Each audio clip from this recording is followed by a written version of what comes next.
Bueno, hoy es un día muy lindo, ¿verdad? El día de la visitación de la Santísima Virgen. Vamos a continuar el tema, estamos viendo la muerte. Hemos visto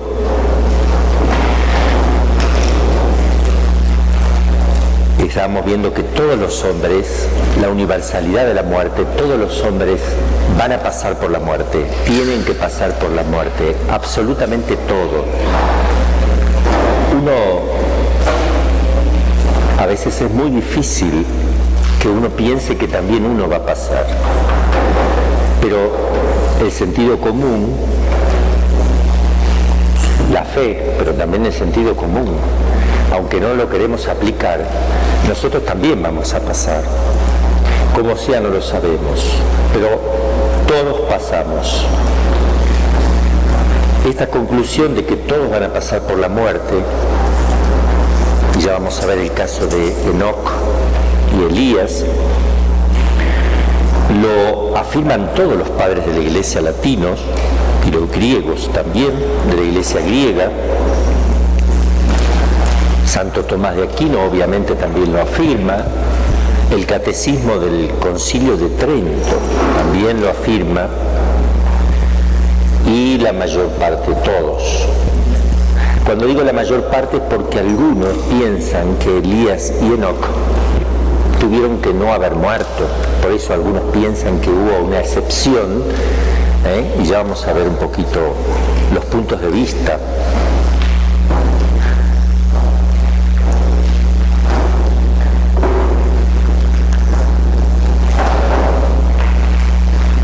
Voy a leer lo que dice Santo Tomás en el argumento que pone en la página 59, en el suplemento de la Suma. El suplemento es la parte que se completó con sus propios escritos por Reginaldo de Piperno, su discípulo, ¿verdad?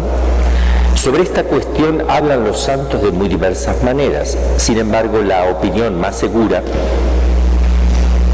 y común es que todos los hombres morirán y resucitarán después de morir, y esto por tres razones. Las dos primeras razones que va a poner de estas tres son las más fuertes. ¿Qué razones pone? Uno, porque es más conforme a la divina justicia, que condenó a todo el género humano por el pecado de nuestros primeros padres, en forma tal que todos los que descienden de ellos, por generación natural, contraigan la infección del pecado original y por consiguiente se hagan acreedores de la muerte. Excluimos a Jesús y María, no porque no hayan muerto, sino porque la causa es otra. En ellos la causa no fue el pecado original, o las consecuencias del pecado original. Ellos han asumido lo que no contradecía o no implicaba una imperfección tenerlo. Por ejemplo, el fomes peccati, los primeros movimientos del pecado, sí era una imperfección para Cristo y María tenerlos. En cambio, la consecuencia de la muerte no, y está profetizado en Génesis 3:15, que la mujer y la descendencia aplastarán la cabeza de serpiente, mientras que ella tocará el calcañar, el talón, morderá el talón. ¿Qué pasa si te muerde el talón? Mueres. Bueno, van a estar sometidos a la muerte, pero no porque el demonio se los haya producido, sino que está Dios en su divina providencia querido que esto, la redención de los hombres fuera de esa manera. Porque nos da aliento saber que Cristo que murió resucitó. ¡Wow! ¿Qué hubiera pasado si él no hubiera muerto y por tanto no hubiera resucitado? Nosotros que tenemos que pasar por la muerte, para nosotros sería terrorífico afrontar esa situación. Sería grave afrontar eso sin que él lo haya hecho primero, y sin que la Santísima Virgen, mi madre, la nueva Eva, tampoco lo hiciera. Entonces ellos también pasaron por ese estado, y eso nos alienta. En la providencia de Dios, en los designios, siempre está la sabiduría que busca, claro que siempre y ante todo, su propia gloria y después el bien de nosotros. El segundo argumento concuerda mejor con los datos de la Sagrada Escritura, que nos hablan de una resurrección universal, y es evidente que no puede hablar de resurrección universal si no hay muerte universal. Nadie resucita si no murió. Entonces, si todos van a resucitar, entonces todos tienen que morir.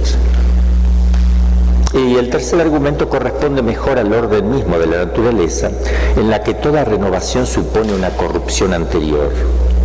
Es un principio filosófico.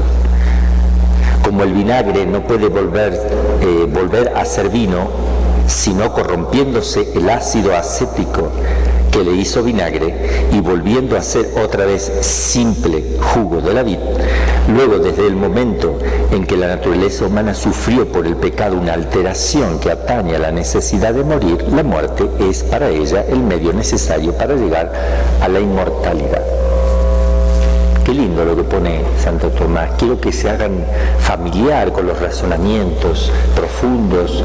Por eso es lindo leer los textos de Santo Tomás. Y a fin de asegurarme que lo van a leer, se los fui poniendo en los apuntes. No todo, pero hay citas de donde pueden seguir leyendo si quieren leer más. Consta en efecto claramente en la Sagrada Escritura que todos van a morir. Eso sale. Y no solo en el Antiguo, sino también en el Nuevo Testamento. Sobre todo lo dice San Pablo, que le gusta hablar de esto mucho. Muerte y resurrección es un tema favorito. Romanos 5:12, 1 Corintios 15:22 y Hebreo 9:27, los textos más fuertes. Son también terminantes en la Sagrada Escritura los textos que nos hablen de una resurrección universal, y en este mismo sentido hablan varias declaraciones dogmáticas de la Iglesia. Si a esto añadimos que la misma Escritura nos dice que el mundo será consumado por el fuego, el mundo va a ser consumado por el fuego. Ahí no puse el texto, pero se lo quieren poner 2 Pedro 3, 10 al 13. Ese es el texto donde habla San Pablo que el mundo va a ser consumido por el fuego. Por eso habrá un cielo nuevo y una tierra nueva, que destruye todo vestigio de vida y que no es verosímil que a los justos de los últimos tiempos se los excluya o se les conceda un privilegio inherente al estado de justicia original.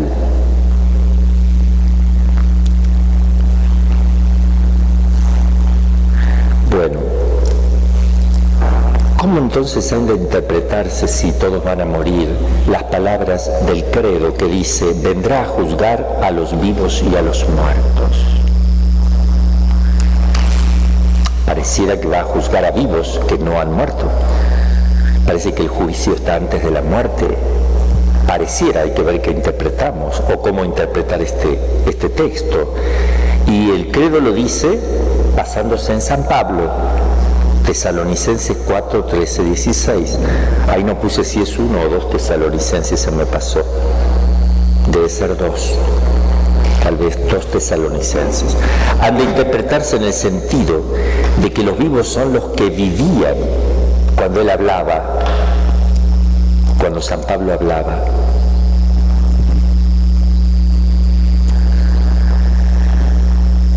A sus lectores, o vivimos todavía al tiempo de escribir, o sea, cuando San Pablo dice va a venir a juzgar a los muertos, pero a los que vivimos también, cuando moramos, obviamente, en ese sentido. Entonces, acá está, dice, han de interpretarse en el sentido de que los vivos son los que vivían, San Pablo y sus lectores, o vivimos todavía al tiempo de escribir o recitar esas palabras, todos nosotros, en oposición a todos los que ya habían muerto anteriormente. El texto de San Pablo, no todos dormiremos, puede interpretarse sin esfuerzo en el sentido de que dormir significa ahí el estado de muerte en oposición a la muerte casi momentánea que precederá a la resurrección de los justos que vivan cuando sobrevenga el fin del mundo. No todos vamos a dormir, es decir, la muerte será instantánea y ya no te quedas muerto porque ya vino Cristo. Entonces, al venir, todos experimentarán que se sale y se mete el alma, instantáneamente, pero ya es la muerte, sale y entra, ya es la muerte.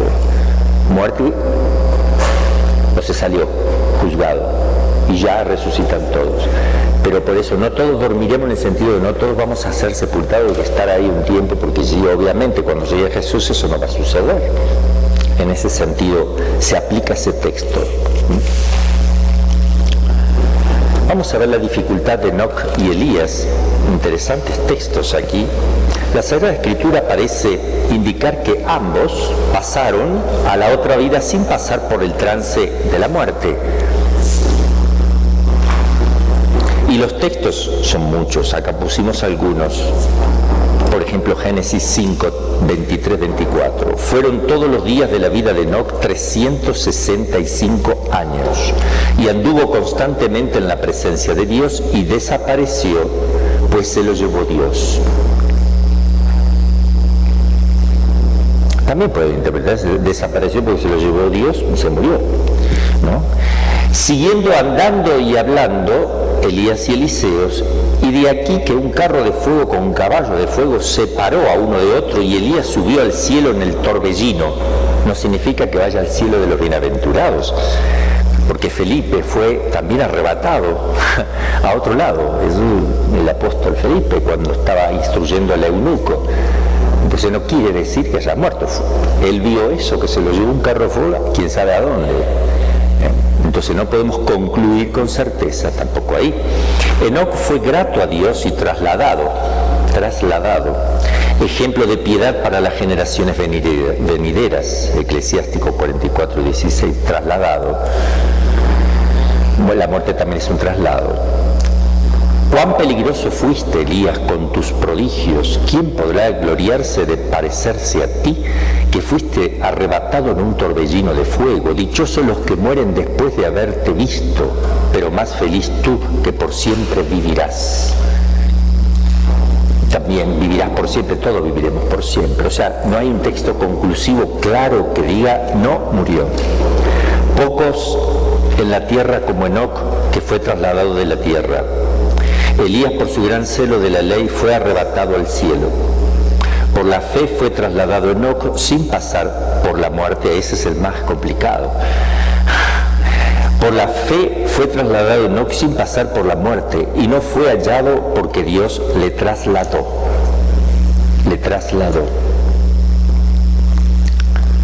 Fue trasladado sin pasar por la muerte. También puede entenderse que fue llevado a otro lado sin morir, por el momento, ¿no es cierto? También, bueno, hay muchas formas de poder interpretarlo. Vamos a ver un poquito. Lo cierto acá es el magisterio que interpreta, que es el que tiene que dar la interpretación movido y asistido por el Espíritu Santo. ¿Qué nos dice la tradición y los padres de la Iglesia? Porque esto está escrito, pero hay otras cosas que no están escritas. Y eso es lo que nosotros juntamos, todo. No coinciden en la interpretación exegética los padres entre todos. ¿Por qué? Porque lo interpretaban algunos literalmente, otros no. Y como la Iglesia no había dicho nada sobre el tema, libre, interpretaciones distintas. Así que en eso... Y Rollo Marín dice que, suponiendo que estén vivos aún, morirán, sin duda, antes de la resurrección universal. Dice él, como saliendo de un problema. Pero no hay problema, ¿eh? Van a ver que no es simple. No hay que decir semejante cosa tampoco. Como quiera que sea, no parece que pueda admitirse en favor de Elías y Enoc una excepción de la ley inexorable de la muerte, de la que no quedó exenta la misma Madre de Dios, como vamos a ver inmediatamente. O sea, pareciera que la fuerza va de los argumentos y el sentido común y la razón van por ese lado. Ojo, el magisterio nunca se pronunció diciendo que no habló de solo dice que todos mueren. Entonces, obviamente. El tema de la Santísima Virgen, si murió o simplemente se durmió, ese tema quedó ya muy claramente expuesto, porque antes había opinión teológica, pero Juan Pablo II, en la audiencia general del 25 de junio de 1997, pongan eso, audiencia general 25 de junio de 1997, yo no lo había puesto en el momento, pero ahora lo pongo, lo enseñó Juan Pablo II expresamente en esa audiencia, diciendo que se le llamaba dormición a la muerte en gracia, una muerte dulce, distinto del que no se durmió, sino que simplemente se murió en pecado, murió. O al que se le aplicaba esa frase era porque era un santo, se durmió en el Señor, como se dice, por ejemplo, de San Esteban, en los Hechos de los Apóstoles, cuando apedrearon a San Esteban se durmió, punto, y dice después San Esteban murió, se durmió en el Señor. Y, perdón, de San Esteban se dice que se durmió en el Señor, punto. Pablo aprobaba su muerte, punto. Y acá pongo, para este tema remitimos el estudio al Manual de Mariología, Hijo y a tu madre, página 480 y 489, ahí figura el texto del Papa explicando ese asunto. Entonces, María sí pasó por ese trance en forma, como Cristo, que se dice de él que quedó dormido en la cruz. Cristo fue, ¿por qué? Porque por su muerte, más gracia que él, tiene la plenitud de la gracia. Algunas cuestiones complementarias de la muerte. El cuidado que tenemos que tener los moribundos. Ahora vamos a irnos a una cuestión práctica. A todos nos puede pasar en la familia, en los amigos, aquí mismo, aquí adentro. Yo quiero que me atiendan como dice aquí. Ustedes en sus casas también, hablo para los que están escuchando, es importante saber cuando van a atender a un enfermo, vamos a ver los cuidados que nos pide la Iglesia, que esto entra dentro de este misterio de la muerte. En primer lugar, en relación al cuerpo, el cuidado que hay que hacer con los cuerpos, con los cadáveres. Vamos a ver después en atención al alma, pero vamos a ver ahora en atención al cuerpo. El principal de todos ellos es el alivio de sus posibles sufrimientos, si es lícito aliviar a una persona de los sufrimientos corporales, haciéndole más llevadero el trance terrible de la muerte. Conclusión 1. En general es lícito y cristiano aliviar. Ese es el principio. Si le puedes dar un vaso de agua, dáselo. Si le puedes dar un medicamento que lo alivie, ese es el principio. Buscar aliviarle, préndale el aire acondicionado, ponlo bien en la cama, atiéndelo con cariño. Este es el principio. Aliviar los dolores de los enfermos dentro de los límites impuestos por la moral católica. Atención, no a toda costa hay que aliviar a una persona, porque para aliviar a una persona del trabajo que le cuesta, no le decimos no trabajes. Para aliviarle a un joven su tarea, no le decimos no vayas a la universidad. Entonces acá también hay un límite de alivio. Siempre es lícito y cristiano aliviar el dolor ajeno. ¿Para qué? Para conservar la serenidad de su espíritu y prepararse para el tránsito formidable de la eternidad.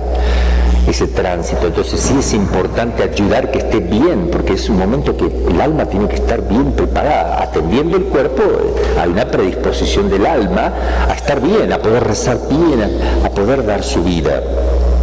Uno de los efectos maravillosos de la unción de los enfermos es el aliviar, justamente, es uno de los fines, el segundo.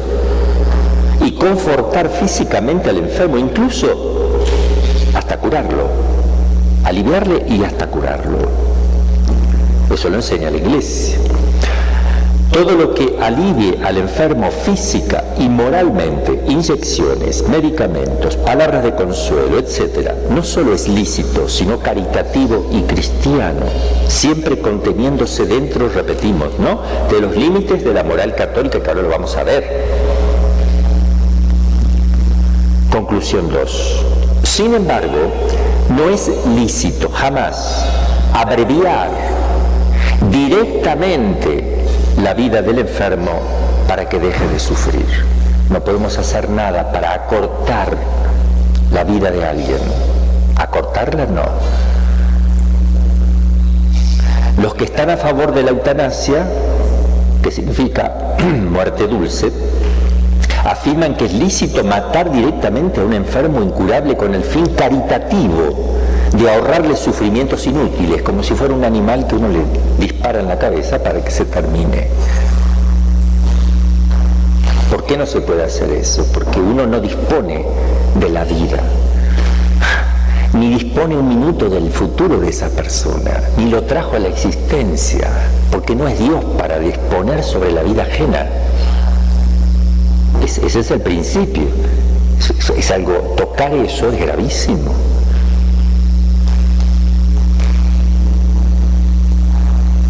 Por eso manipulación genética también es gravísimo, porque se está tocando algo que no le corresponde al hombre. Si el hombre puede mejorar algo que la naturaleza ha desmejorado, bendito sea Dios. Pero si es para cosas antinaturales no se puede tocar jamás. O sacar de contexto el nacimiento de un bebé, sacarlo del contexto del amor, y hacerlo a través de una pura probeta, donde queda totalmente sacado de la conexión vital de un bebé. Es vital el contacto con la madre. Bueno, ahí nos metemos ya en el tema de la moral. Padre, disculpe. Sí.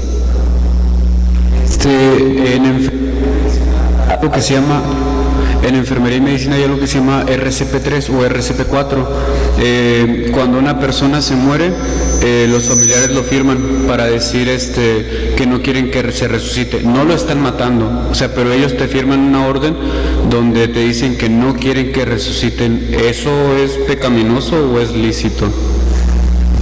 Depende también.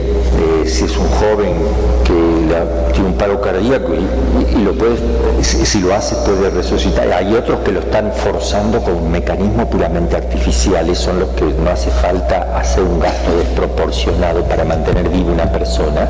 Cuando el gasto desproporcionado no hay una obligación de hacerlo, porque el hombre no se está oponiendo a la voluntad de Dios que está llamando a una persona en el estado normal. Entonces tampoco, así como no puede quitar la vida, artificialmente mantenerla para que la persona respire y ya prácticamente está gastando todo lo que tiene y poniéndole todo lo que pueda para estirarle unos segundos. ¿Para qué? Si entonces no está obligado a semejante desproporción. Entonces hay que ver el caso que me dices tú.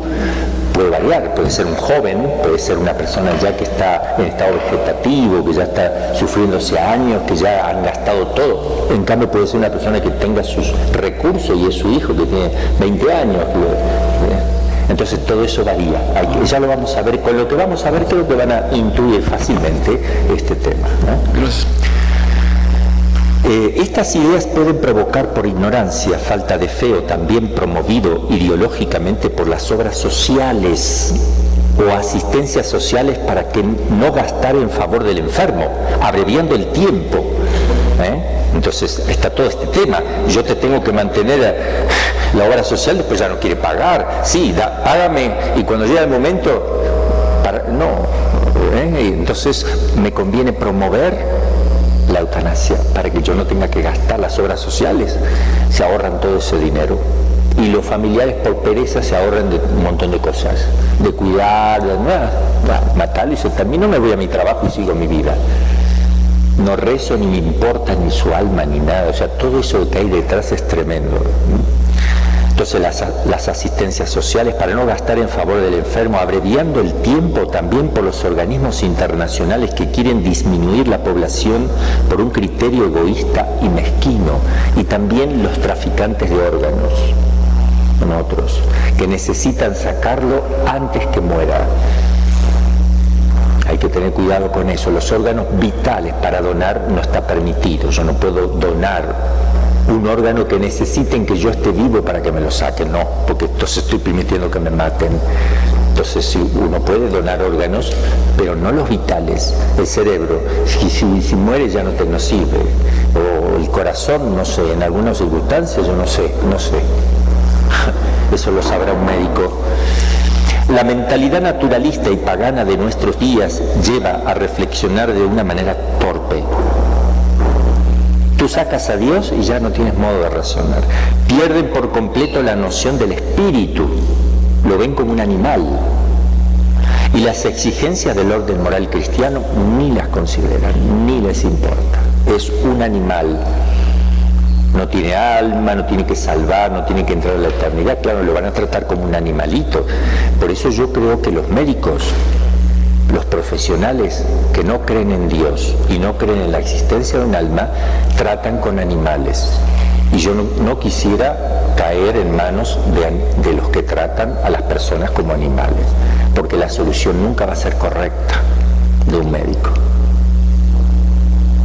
El hombre no es dueño de su vida, la ha recibido directamente de Dios y nada puede hacer para adelantarla o adelantar la hora fijada. Que hay un pequeño error. Por los designios adorables de su divina providencia. Por lo tanto, no es lícito matar a los viejos, enfermos o que padecen enfermedades incurables y hereditarias, a los locos, etc., aunque no reporte ninguna utilidad material a la sociedad, y sí grandes trastornos y gravámenes. O sea, porque el ser humano no está creado para que beneficie a la sociedad. Una nueva.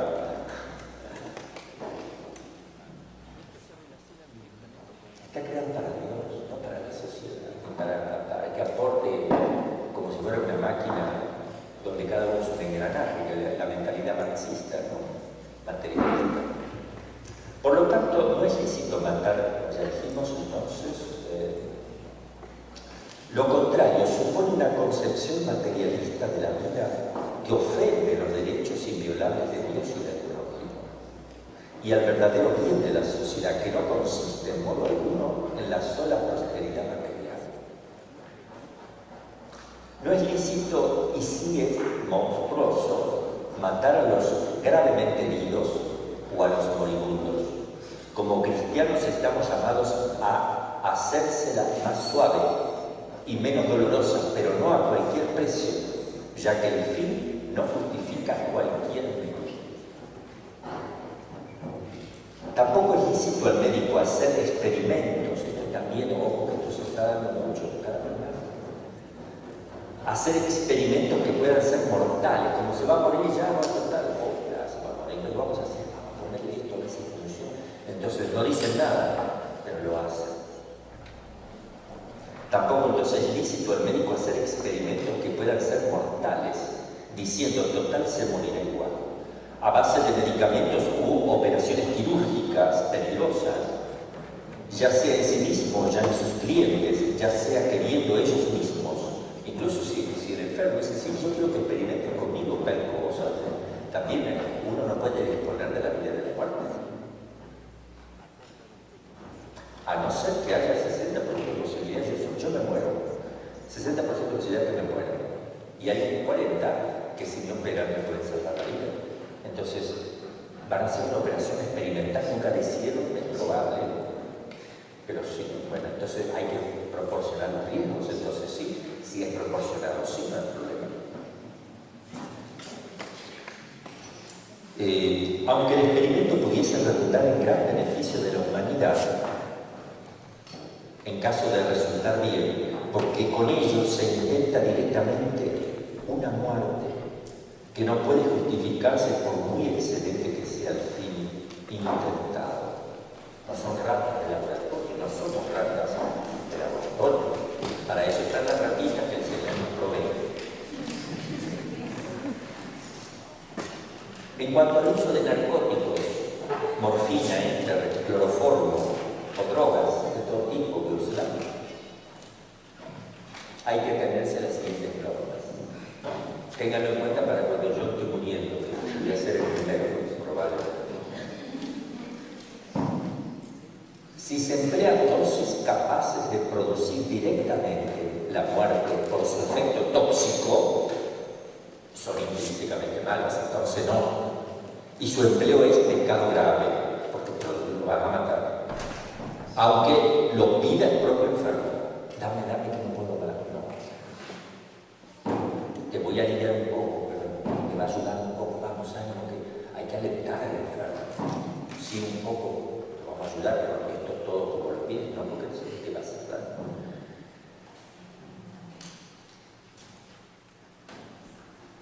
Si la dosis empleada, aunque no produzca directamente la muerte, ha de privar al enfermo del uso de razón hasta el momento de morir, hay que analizar lo siguiente. A ver, yo le voy a dar algo, pero Le va a aliviar, no lo mata, pero le va a quitar el uso de la razón, la conciencia. ¿Puedo o no? 2 puntos. Primero, no se puede permitir jamás al moribundo que no haya recibido los últimos sacramentos, que se le haría con ello imposible la recepción de los sacramentos, con las consecuencias del grave peligro para la salvación de su alma, que van infinitamente más que su alivio corporal. Entonces, si no ha recibido todavía el sacerdote, no se ha confesado, no ha recibido, no está preparada el alma, no lo hagas, no lo hagan, lo están condenando, no hay que hacerlo. Segundo, se podrá aplicar al moribundo que se halle bien preparado para, una vez que está bien preparado que sea, si él mismo lo pide, para suavizar dolores extraordinarios, sobre todo cuando de lo contrario haya peligro de desesperación. Si yo solo después se va a desesperar porque es tremendo. Y ahora que está bien preparadito, ¿para qué exponerlo a una desesperación? Está preparado. Sí, dice el médico que esto va a ser tremendo.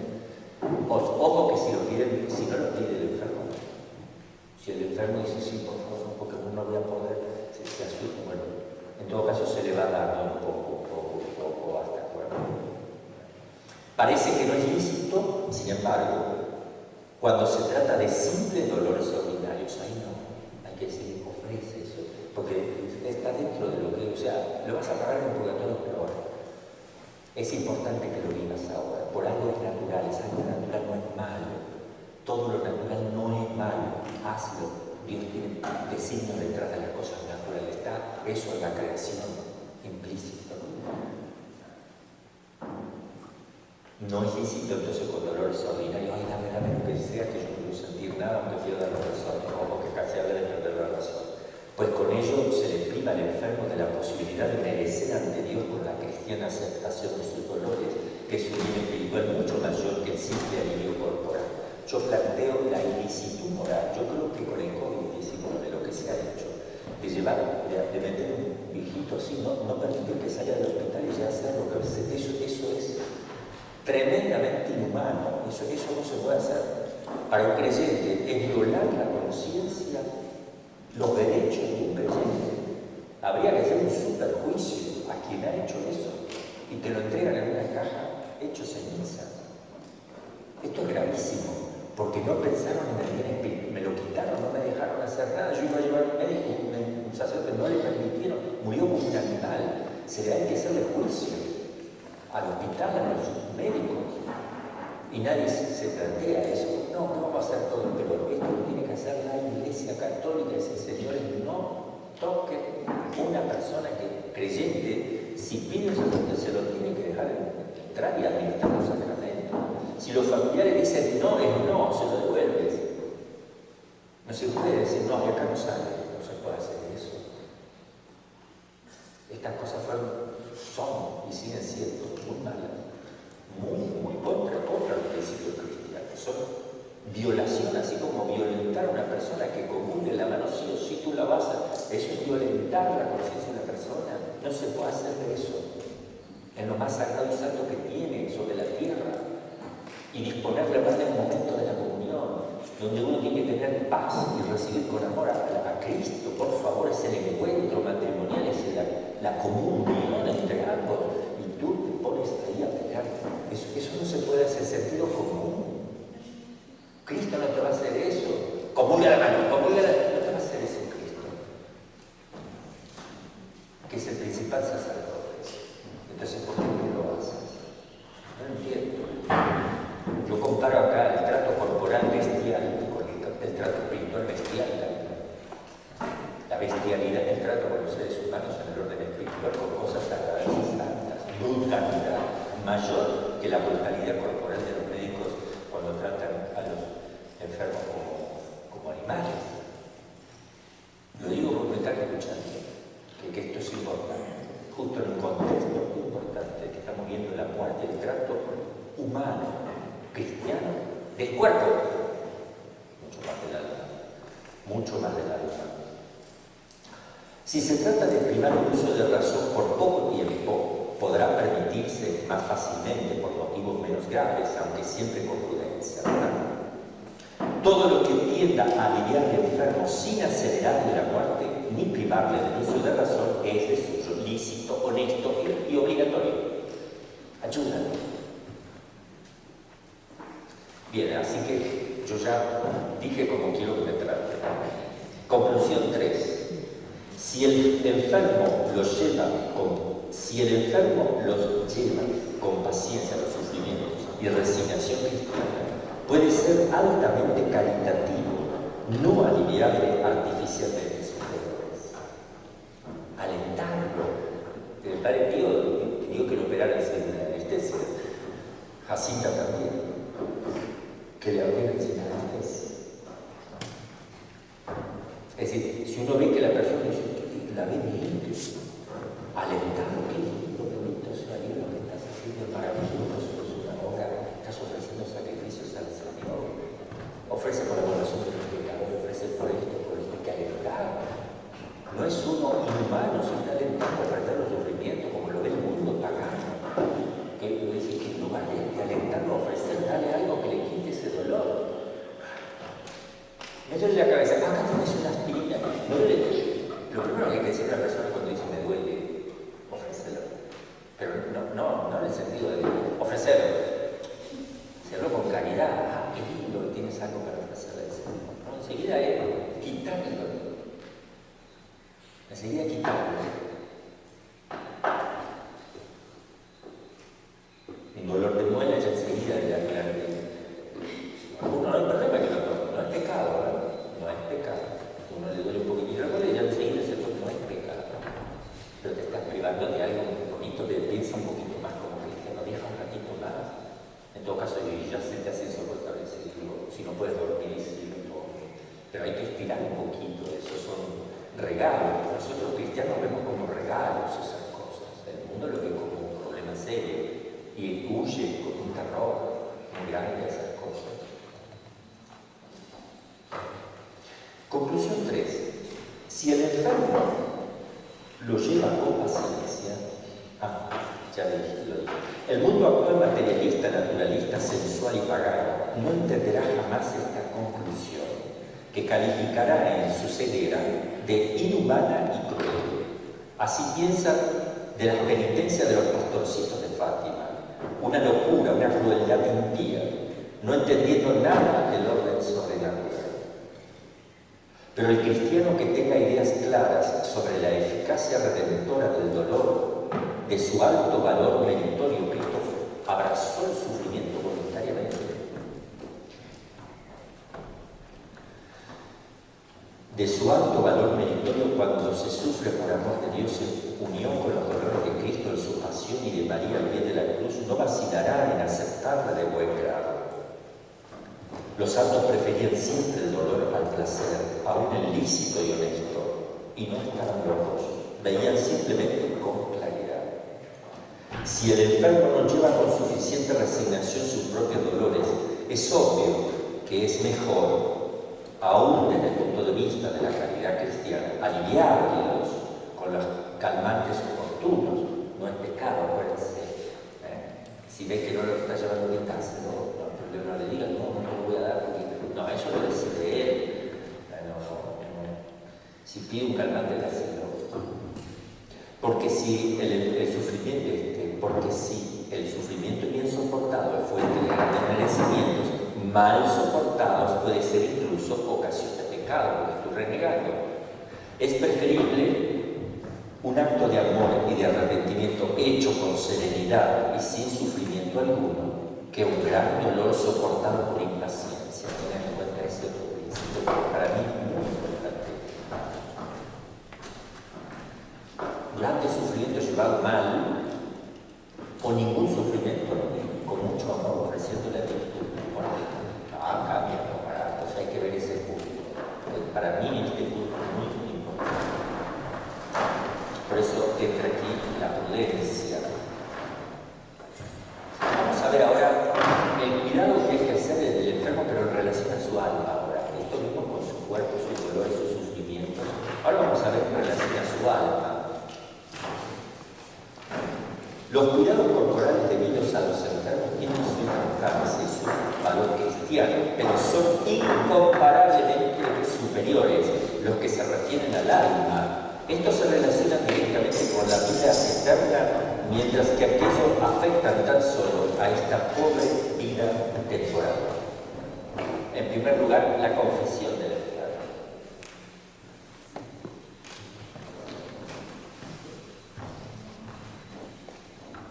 Es muy conveniente y prudente que el enfermo reciba la absolución de sus pecados apenas iniciada la gravedad. Aunque no exista todavía peligro de muerte próxima. Uno dice, no, es una operación sencillita, confiesa. Confiesas igual. Con eso se disiparía en gran escala esto lo pone Rollo Martínez, la palabra no me gusta muy fuerte.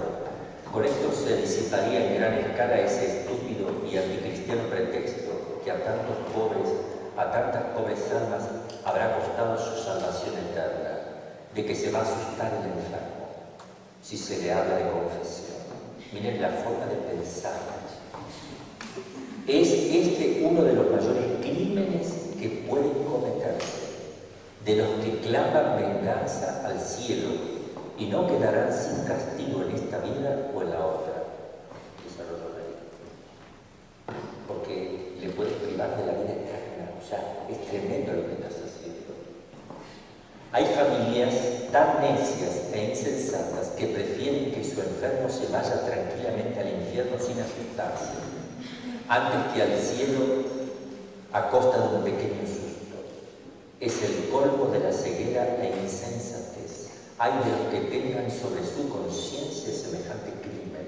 Tendrán que darle terrible cuenta a Dios. Que así como un sacerdote administrando los sacramentos puede hacer que un alma se salve, bendito sea toda la fuerza de la pasión de Cristo para salvar un alma, el que obra contrariamente está haciendo todo para que eso no se produzca, sino lo contrario. Morirás sin darte cuenta. El peor de todos los engaños, esto también quiero que lo sepan bien porque esto también hay mucho cuidado. Uno no sabe si decirle a la mamá que tiene un cáncer terminal. Entonces la dejamos así y ella no se prepara, en un momento se muere y se terminó todo, no se preparó. Entonces, morirá sin darse cuenta, el peor de todos los engaños. Muchos enfermos graves engañados por sus parientes, que se les oculta la gravedad de su enfermedad, la cercanía de su fin, no saben que van a morir hasta que sucede sin que lo adviertan. Eso se le hace a los animales, que no le puedes comunicar que lo va a matar con una inyección. Presentándose al juicio de Dios sin preparación y arrepentimiento. A pesar, fíjense que es lo más grandioso, el ser humano tiene que saber que se va a presentar a Dios. Si es lo más importante de la vida es una preparación para la muerte, y si tú no le dices nada, entonces le estás engañando, la vida no le sirvió, y tú evitaste que la persona tenga ese proceso también natural de preparación, y sobrenatural más que nada, porque también naturalmente hay una preparación. A pesar de verles caminar hacia la muerte para no alarmarle, no se le advierten, ni le traen al confesor, ni le procuran los últimos sacramentos, ni le avisan para que se prepare. Oh padre, oh madre, oh hermanos, hijos y amigos del moribundo, no lo dejen morir sin sacramentos, no teman que por eso se asusten y le venga ningún mal. Yo os aseguro, dice Rollo Marín, que por recibir el viático no solo no se pondrá peor, antes mejorará y se aliviará si es que no se curará. Advertimos por otra parte que la recepción de los santos sacramentos en el trance de la muerte es un verdadero mandamiento, es un precepto de la Iglesia, que obliga tan gravemente como el de oír misa los domingos y días de fiesta. Canon 1247. Es obligación en conciencia gravísimo recibir los sacramentos. El viático. Viático significa viaje, viático, viaje. Es la última comunión antes de viajar. Por eso viático. La última que se le da al enfermo se le llama viático, no es un sacramento más. Se le llama viático a la última comunión porque con esta viajarás a la eternidad. Entonces no es un sacramento el viático. La Eucaristía es el sacramento, pero dada como último no constituye un nuevo sacramento.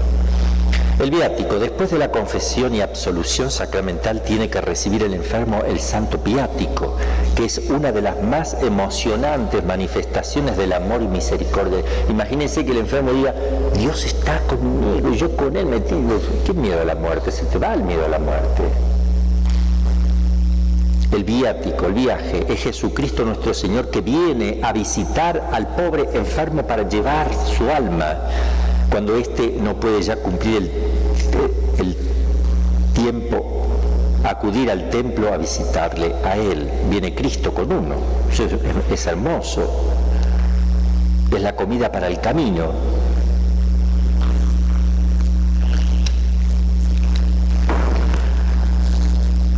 De página 64. Procuremos siempre que nuestros enfermos reciban muy a tiempo el santo viático y después de recibirlo dejémosle un buen rato a solas con el Señor, porque hay algunos que le dan el viático, ¡ay, qué lindo! Y bueno, seguimos hablando para distraerlo, para que el enfermo no esté pensando en él, en su enfermedad. Déjalo en paz. Déjalo en paz, déjale una hora ahí, ponerle música de fondo gregoriana ahí, ponerle una imagencita, prender una vela, déjalo solo. Y si se muere, bendito sea Dios, que se muere ahí en ese momento solo con Dios, qué maravilla. Procuremos siempre que nuestros enfermos reciban muy a tiempo el santo viático y después de recibirlo dejémosle un buen rato a solas con el Señor para que le dejen despacio, para que le pidan despacio perdón, le abracen fuertemente contra su pecho y le rueguen que cuando poco después compadezcan delante de él en calidad de reos, no les juzgue según merezcan sus pecados, sino según la medida de su inefable misericordia. El Código de Derecho Canónico establece lo siguiente respecto a la recepción del viático. Lo vamos a leer. Son dos puntos. El código, el número 921. Se debe administrar el viático a los enfermos que por cualquier motivo se hallen en peligro de muerte. Aunque hubiera recibido la Sagrada Comunión el mismo día, es muy aconsejable que vuelvan a comulgar quienes lleguen a encontrarse en peligro de muerte. Mientras dure el peligro de muerte, es aconsejable administrar la comunión varias veces en el día, porque uno no sabe si es el viático. Sabe cuando se murió, ese fue el viático, porque no sabe cuál es la última comunión. Eso lo van a saber después. No debe retrasarse demasiado el viático a los enfermos. Quienes ejercen la cura de alma han de vigilar diligentemente para que los enfermos lo reciban cuando tienen aún pleno uso de sus facultades. Porque no dice, no, se lo vamos a dar cuando ya sepamos que... Bueno, también se lo pueden dar cuando ya sepan, pero primero désenlo cuando esté consciente. Entonces, sí es importante rapidito, cuando está de la mejor manera y cuando está de la peor también, siempre. Y por último, la unción de los enfermos como sacramento. Este sacramento no es para ser administrado cuando el enfermo esté ya en agonía, o sea, a punto de expirar. Es un sacramento más propio de los enfermos que de los moribundos. Por eso hay que recurrir a este sacramento desde el momento en que se está gravemente enfermo, aunque no haya peligro inminente de muerte, con tal de que ese peligro exista ya de algún modo. Canon 1004 y 1006. Los niños llegados al uso de la razón, 7 años, 6, 5, y capaces de pecar, si ellos saben distinguir lo que es pecado y no es pecado, pueden y deben recibir la unción en caso de enfermedad grave, aunque no hayan hecho su primera comunión. Se le explica rapidito y hasta se le puede dar la comunión si entienden que lo que recibe es el cuerpo de Cristo y se puede confesar, porque sabe distinguir pecado de no pecado. También, si distinguen el pecado y conocen el sacramento de la penitencia, pueden confesarse, más bien deben confesarse. ¿Qué efectos produce en el enfermo la unción? Primero, aumenta en el alma la gracia santificante. Cada vez que se recibe un sacramento, se aumenta la gracia. Imagínense, te vas a ir a la eternidad con más gracia, es decir, con más grado de caridad, por tanto, más grado de lumen gloria, de la luz para la gloria, que ya lo vamos a ver, más capacidad de penetrar el misterio trinitario, la esencia de Dios, y por tanto mayor amor. Segundo, le borra los pecados mortales que pueda haber. Tercero, le quita, en parte al menos, y según el grado de sus disposiciones interiores, la pena temporal debida a los pecados. O sea, le ahorra el purgatorio. Cuarto, le restituye la salud del cuerpo si así Dios lo quisiera, la unción. Es puro beneficio, digamos, si uno se plantea, ¿se lo damos o no se lo damos? En el caso de muertes repentinas, puede depender del sacramento de la unción la misma salvación eterna de un ser querido. En efecto, para la recepción de la gracia santificante en un enfermo, destituido ya del uso de los sentidos, ¿qué pasa con un enfermo que se enfermó de golpe y no tiene uso de razón? Se está muriendo. Es más seguro el sacramento de la unción que la confesión, porque no lo puedes confesar, porque no puede pedir perdón. En cambio la unción sí, porque si él era un cristiano habitualmente, ahora si él rechazaba a Dios, no, pero si era un cristiano normal que aceptaría él, entonces la unción se aplica, porque no necesita distinguir nada ahí. La razón es porque el sacramento de la penitencia requiere para su validez al menos la atrición sobrenatural del pecador manifestada externamente de algún modo. En cambio, para la validez de la unción es suficiente la atrición habitual, también esto, aunque no se le manifieste externamente de ningún modo, con que él ya hubiera vivido ya así, no queriendo el pecado. Por consiguiente, podría darse el caso, por ejemplo, en un hombre que acaba de morir atropellado por un automóvil, pero que está todavía en el periodo de la muerte aparente, que la absolución sacramental no surtirá efecto, hay que darle igual, bajo condición. Si eres capaz, yo te absuelvo. Si estás arrepentido, yo te absuelvo en el nombre del Padre, de tus pecados, en el nombre del Padre, del Hijo y del Espíritu Santo, y enseguida darle la unción.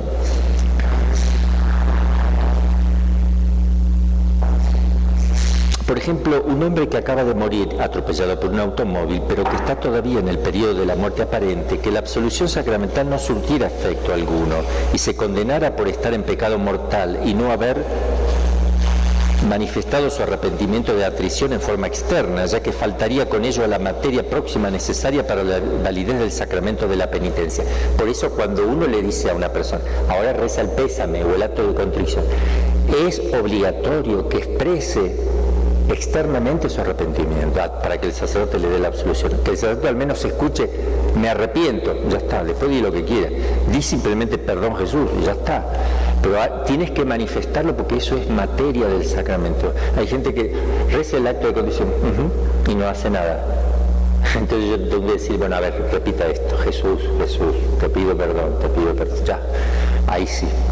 Entonces por eso tienen que hacer el acto de contrición, aunque hay sacerdotes que ni siquiera se lo van a pedir, ustedes háganlo, que el sacerdote escuche, no así fuerte, pero que sea audible, yo confieso ante Dios, así que lo escuche el sacerdote. En cambio, ese mismo hombre podría recuperar la gracia y salvar con el sacramento de la unción, ya que para este no se requiere ninguna manifestación externa de dolor. Bueno, creo que quedó claro eso. La bendición apostólica con la indulgencia, esto lo saben pocos sacerdotes, yo me agarro la cabeza, porque yo quiero morir al lado de un sacerdote que conozca todo lo que tiene que conocer. La Iglesia pone una indulgencia para aplicar en el momento de la muerte, se te borra lo que tienes que pagar en el purgatorio. Esto es muy importante, la bendición apostólica con la indulgencia. Después de administrados los sacramentos de la penitencia, Eucaristía y unción, suele darse al enfermo la bendición papal con la indulgencia plenaria. Y el efecto de esa indulgencia plenaria lo recibe el enfermo no en el momento en que se le administra, sino en el instante mismo de su muerte. Él la recibe y ya está. Y durará 2 o 3 horas y muere. Ahí, en el momento que muere, se le aplica la indulgencia. Por eso que Dios nos da todo para que nosotros no pasemos por el purgatorio y pasamos igual.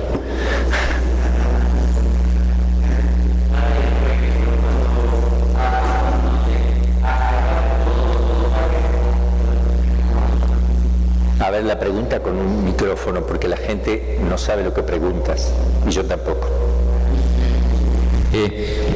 Por ejemplo, se supone que todos los padres cuando les piden pues esto lo deberían de saber y aplicar, o uno lo debe de pedir.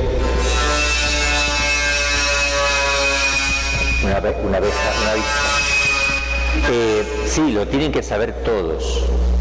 Todos lo deberían saber, ¿no? De esta manera, el alma quedaría totalmente exenta de las penas del purgatorio.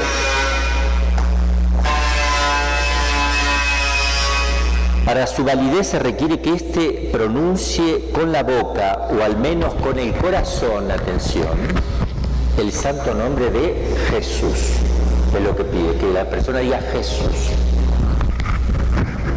Es también necesario que acepte con resignación en expiación de sus pecados los dolores de la enfermedad y la misma muerte si Dios ha determinado enviársela en esa ocasión. Así que, aunque no sean sacerdotes, me administran la indulgencia.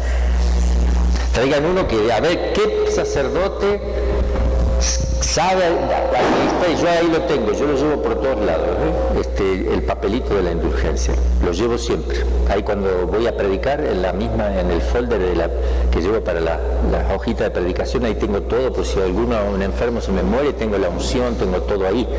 Y también en mi carterita, cuando yo salgo, tengo todo ahí, por si lo necesito. Sí. Otra pregunta sobre esto.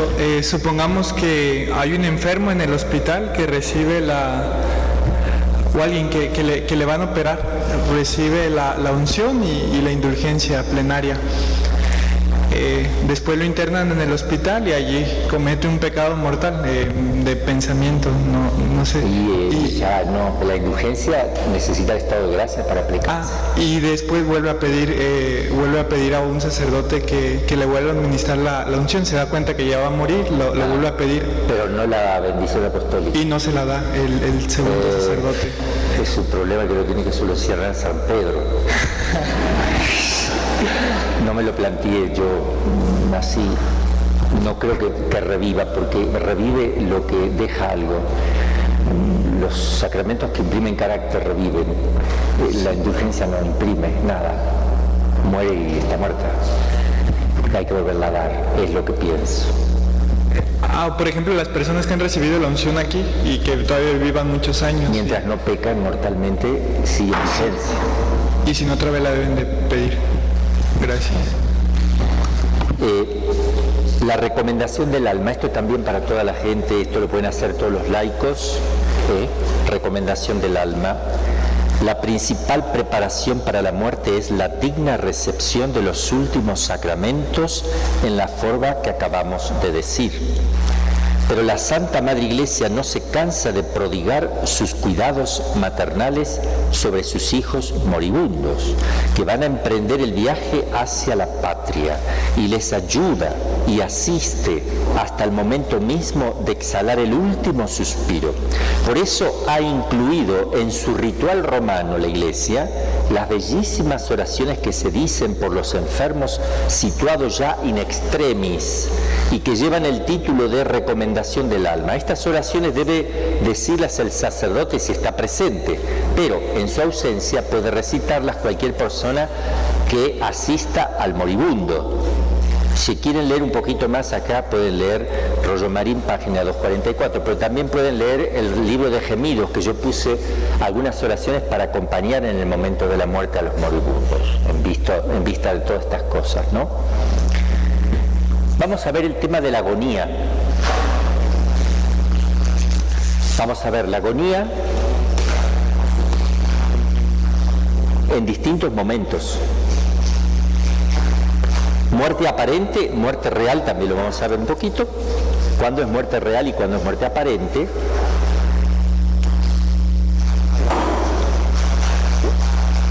Yo no sabía que iban a trabajar acá, no avisan, entonces espero que se escuche bien. Bueno, entonces la agonía, se acerca el desenlace definitivo. El enfermo por lo general experimenta una honda transformación.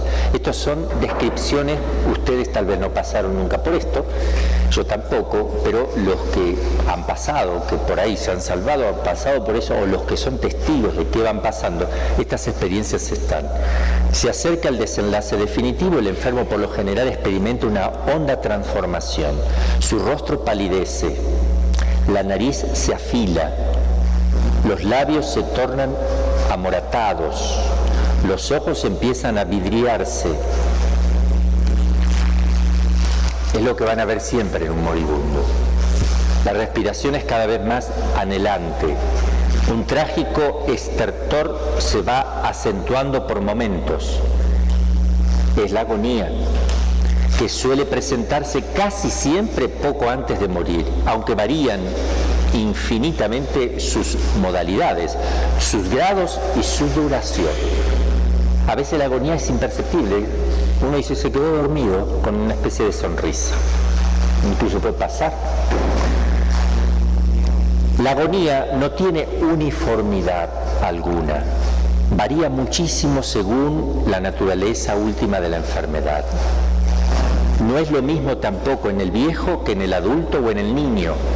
Se va a manifestar distinto.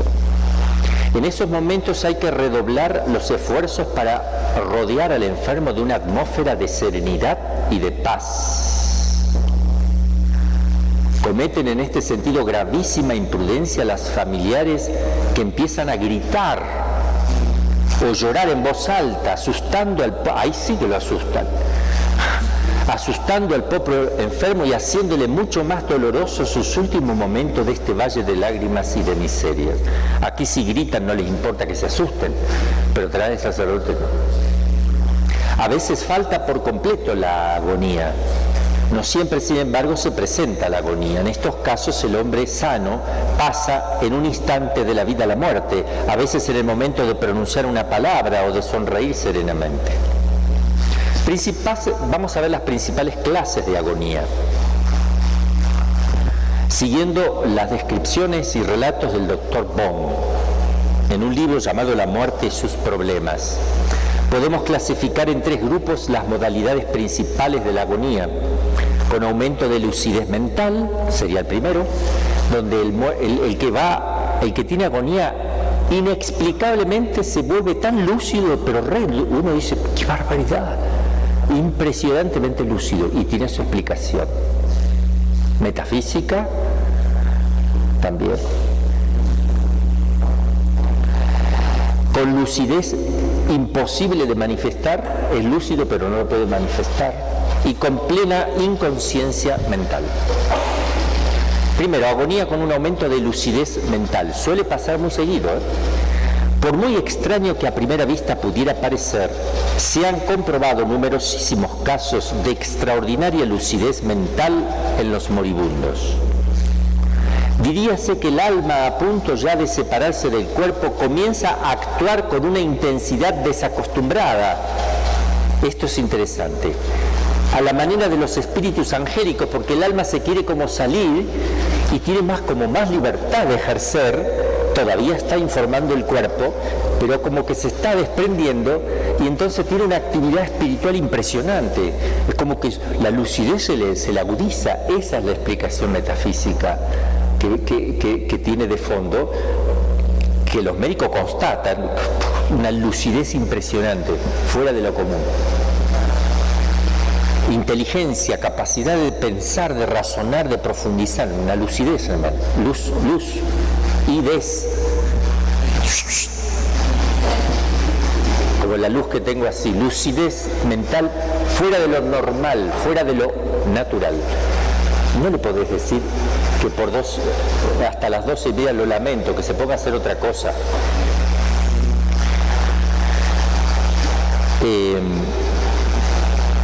Sobre todo es frecuentísimo ante los moribundos el caso de contemplar en un instante con extraordinaria viveza y colorido todo el conjunto de la vida pasada, incluso ¡plum!, se le viene todo. Es lo que está pasando porque el alma se está separando y a veces no terminan de morir, ¿no? Y después dicen, se me pasó como una película todo, ¿no? A veces un episodio emocionante de la infancia le viene prontamente con una claridad fuera de lo común, como que nunca lo había visto. La primera comunión, la muerte de un ser querido, etc. Eso está constatado médicamente. ¡Wow!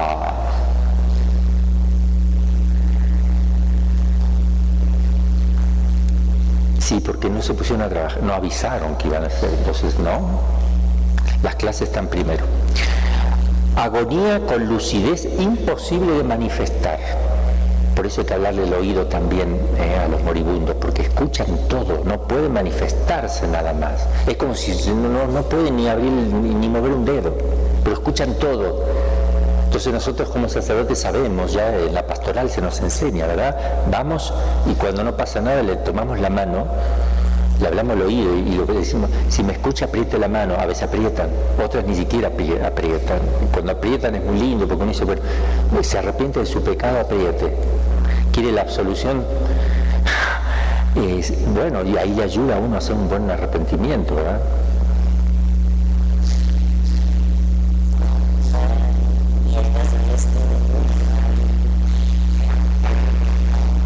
A ver, una pregunta tenemos aquí de la hermanita Leticia, madre Leticia. Y el caso que usted pasó de ese hombre que estaba agonizando, ¿podría decirse que es una lucidez? Ajá, podría ser, no lo sé, no sé. Yo no lo vi extraordinariamente fuera de lo normal. Lo raro fue que él reaccionó antinaturalmente. Pues estaba en agonía y de pronto toda su lucidez, pero no fue una lucidez que a mí me haya llamado, porque lo que dijo era simplemente inteligible, normal. No lo podría decir. Me están preguntando acerca de un caso que yo siempre cuento, ¿no? Bueno, agonía con lucidez imposible de manifestar. A veces la lucidez mental del moribundo es completa en su fuero interno, pero lo es del todo imposible manifestarla al exterior. Y por último, agonía con absoluta inconsciencia mental. Hay, en fin, otro tercer grupo que también se le habla al oído porque uno no sabe si es así o no. Otro tercer, y los que están ayudando a morir también tienen que hablarle al oído, o cantar, hacer un canto, que eso da mucha paz. Así lo prueba la experiencia de muchos moribundos a los que ya se daba por muertos y luego volvieron inesperadamente a la vida. Han asegurado, acá falta la A de la vida, han asegurado que no se sentían morir y que estaban en una especie de modorra o de sopor sin conocimiento intelectual alguno. No, simplemente abrí los ojos, no pasaban ni idea, se le pasaban 2 o 3 días, ni idea. Los testimonios de algunos enfermos que al salir de un colapso o síncope que les privó del conocimiento afirman que no se dieron cuenta de nada ni se acuerdan de nada. Confirman también la posibilidad de agonía sin ninguna actividad cerebral. Entonces hay de todo. Vamos a hablar de la muerte aparente y la muerte real. Se han comprobado, conclusión 1, se ha comprobado multitud de casos en los que hombres aparentemente muertos no lo estaban en realidad. Bueno, salvamos la catalepsia, que de esos hay muchos casos en los cementerios donde aparecen personas que rompen los féretros. Ha habido, ¿no? En la Argentina hay un caso muy conocido de una mujer en el cementerio de la Recoleta, que es en Buenos Aires, donde el cuidador, como eran la medianoche, no sé por qué pasa toda la medianoche, sintió golpes, había metido el féretro en un nicho, no bajo tierra, sentía golpes, y salió una mujer, rompió de la desesperación, rompió la caja, la bisagra de la caja, y estaba asustadísima, y cuando el otro lo vio, el otro se salió corriendo. Y la mujer, y las puertas estaban cerradas, él salió por otro lado. Las puertas grandes, las rejas grandes de afuera de la calle. Y la mujer empezó a subir las rejas y se quedó enganchada y quedó muerta de un infarto, de susto. Al otro día a la mañana se vio la mujer ahí agarrada en las rejas. Fue un caso muy feo, muy feo. Por eso hay que tener la catalepsia. Ahora ya no, el peligro de la catalepsia ya no se da, porque ya hay conocimientos mucho más desarrollados, ¿verdad?, en ese tema. Pero aquí no hablamos de eso, de la catalepsia, o sí, tal vez la vamos mencionando, pero muy por arriba. Voy a leer acá.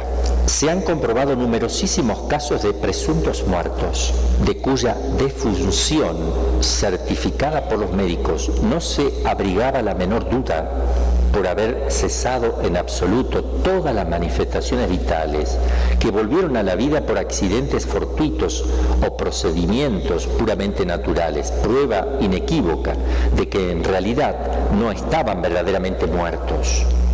Si no, no pueden, a no ser un milagro, ya que la resurrección de un verdadero muerto es un milagro de primera categoría que escapa y trasciende las fuerzas de la naturaleza.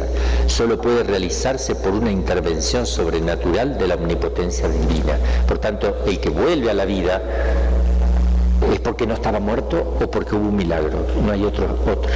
Son dos opciones. No estuvo muerto o fue un milagro. Si quieren leer un poquito más, aquí tienen en la página de Roger Marín, pero si yo no los pongo es porque yo lo leí todo, si no lo pongo es porque no tiene tanta importancia. En esta materia son muy difíciles los cálculos exactos a base de hechos plenamente demostrados. Caben muy bien además las exageraciones sensacionalistas. La mayor parte de los hechos citados son del siglo pasado y los más recientes se remontan a más de 40 años. Hoy día, como advierte el doctor Surblet, gracias a los progresos de la medicina y a las disposiciones oficiales que prohíben las autopsias, los enterramientos antes de las 24 horas cumplidas después de la defunción, son rarísimos los casos de enterramientos prematuros. No será inútil observar finalmente que la mayor parte de los casos comprobados se refiere a enfermos de afecciones cerebrales, letargia, catalepsias, histeria, intoxicaciones, narcóticos, etc. Lo cual quiere decir que en estos casos es cuando hay que extremar las precauciones para no confundir la muerte real con la aparente.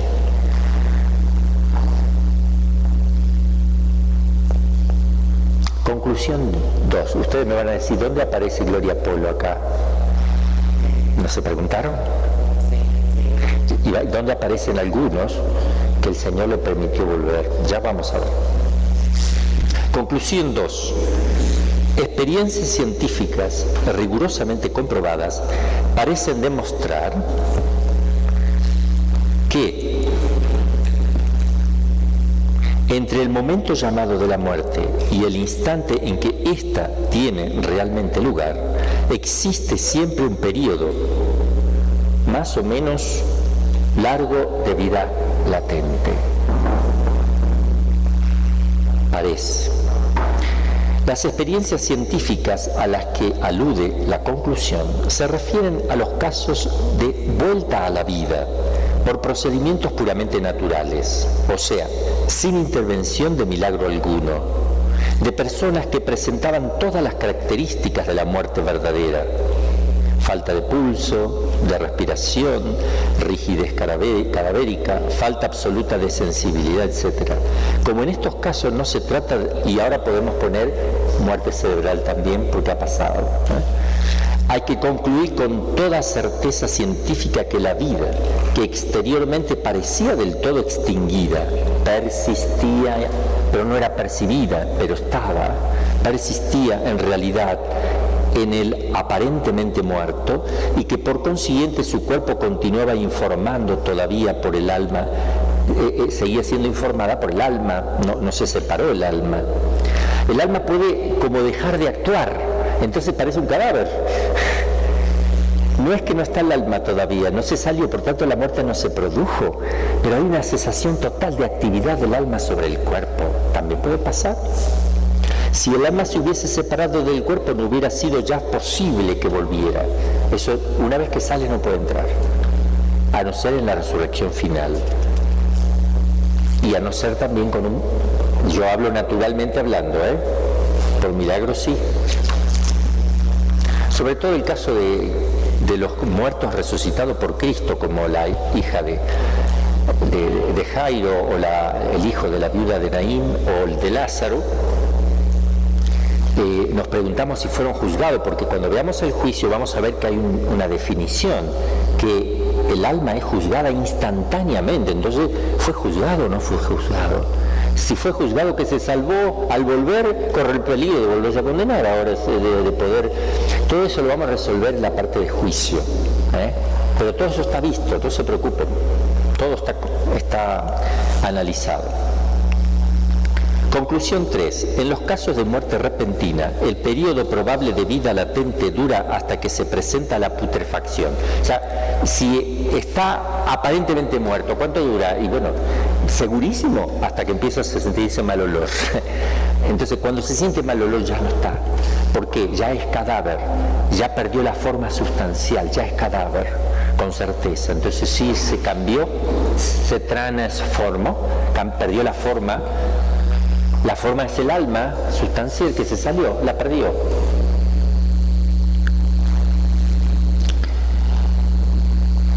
Es una tesis del padre Ferreres. Dice él que son tantos los casos en los que se les ha visto como revivir y recobrar salud perfecta después de haber estado largas horas con todas las señales de la muerte, que hoy se admite que respecto de ellos no hay otra señal cierta de muerte que la putrefacción. Refiere también este padre Ferreres, un sacerdote que trabajaba mucho con los hospitales, una serie de casos concretos de aparentemente muertos por accidentes repentinos que por procedimientos puramente naturales volvieron a la vida y recuperaron la salud perfecta, qué sé yo, shock eléctricos que le ponen, todo. En 1903 refiere este padre, este caso es tremendo y lo leemos después.